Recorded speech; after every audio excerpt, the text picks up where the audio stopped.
99 news అనుక్షణం ప్రజల కోసం.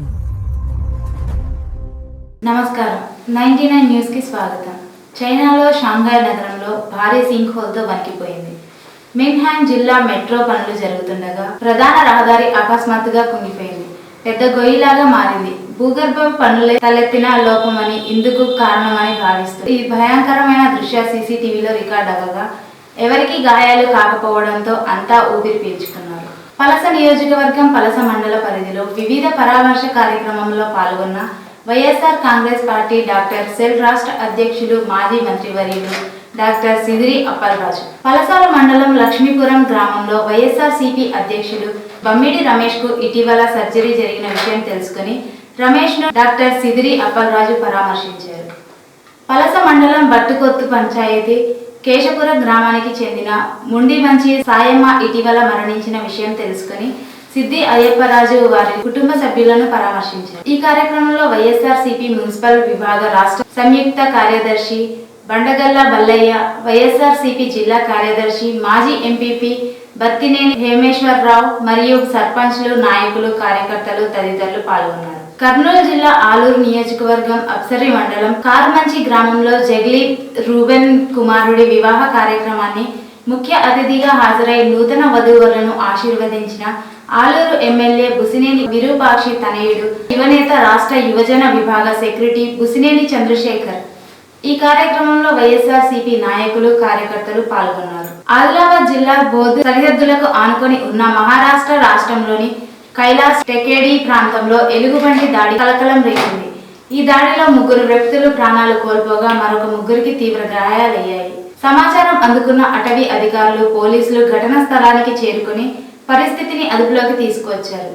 JCB సహాయంతో మృతదేహాన్ని వెలికి తీసి పోస్టుమార్టం నిమిత్తం ఆసుపత్రికి తరలించారు.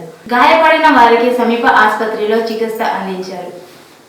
ఈ ఘటనతో సరిహద్దు గ్రామాల్లో భయాందోళన నెలకొంది.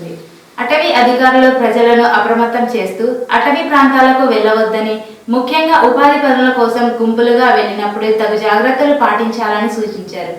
ఎలుగుబంటి సంచరిస్తూ ఉన్న ప్రాంతాల్లో ప్రత్యేక గస్తీ ఏర్పాటు చేసి దాన్ని పట్టుకునే చర్యలు చేపట్టామని అధికారులు తెలిపారు. ఖమ్మం జిల్లా కల్లూరు మండలం పెద్దకోరుకొండ గ్రామంలో కాంగ్రెస్ నాయకులు మాదిరాజు అన్నంరాజు తండ్రి మాదిరాజు జగన్నాథరావుని వారి నివాసంలో కలుసుకుని వారి ఆరోగ్య వివరాలు తెలుసుకుని పరామర్శించిన సత్తుపల్లి నియోజకవర్గ శాసనసభ్యులు శ్రీమతి మట్టా రాగమై దయానంద్. ఈ కార్యక్రమంలో కల్లూరు ఏఎంసీ చైర్మన్ భాగం నీరజ ప్రభాకర్ చౌదరి మరియు పెద్దకోరుకొండ కాంగ్రెస్ నాయకులు, కార్యకర్తలు, గ్రామస్తులు పాల్గొన్నారు. తాడేపల్లి వైఎస్ఆర్ కాంగ్రెస్ పార్టీ శాసనసభ పక్ష సమావేశం వైఎస్ఆర్సీపీ కేంద్ర కార్యాలయంలో శాసన మండలి సభ్యులతో శ్రీ వైఎస్ఆర్ జగన్మోహన్ సమావేశం.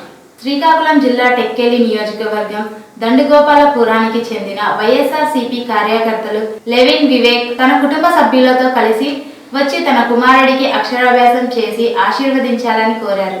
వారి కోరిక మేరకు భార్గవ్ ప్రకాష్ ను అక్షరాభ్యాసం చేసి ఆశీర్వదించిన వైఎస్ఆర్ పార్టీ అధినేత వైఎస్ జగన్.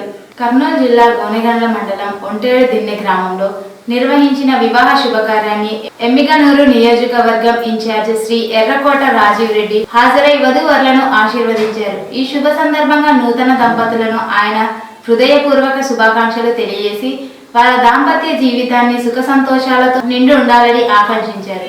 ఈ కార్యక్రమంలో రాష్ట్ర రైతు అధికార ప్రతినిధి శ్రీ గడ్డం నారాయణ రెడ్డి, వైఎస్ఆర్సీపీ రాష్ట్ర నాయకులు, కార్యకర్తలు, గ్రామ పెద్దలు పాల్గొన్నారు.